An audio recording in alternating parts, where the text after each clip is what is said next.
humane or makatao in Tagalog. Yun.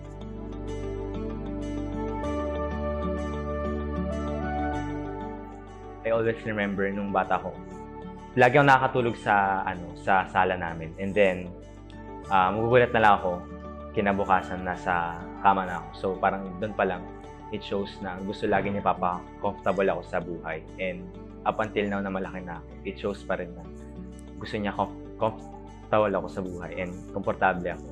Tapos sa best advice naman, siguro yung sabi niya, huwag akong maging mayabang.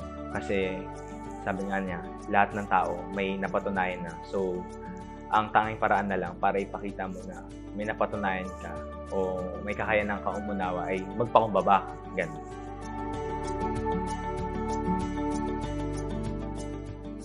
Ang message ko sa papa ko, kay Papa David, and sa lahat ng fathers is matutong magpahinga.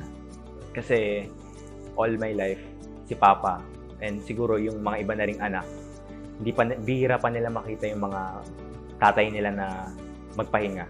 Dahil yun nga, madalas nga natin na quote yung mga tatay natin na kayod kalabaw sila. So, ayun, yung message ko, lalo na kay Papa, matutong magpahinga dahil alam ko, gusto mong mabigyan ako, yung buong pamilya ng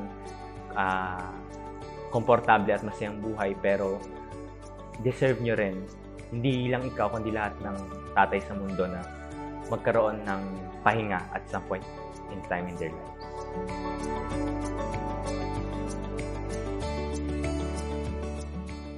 Happy birthday!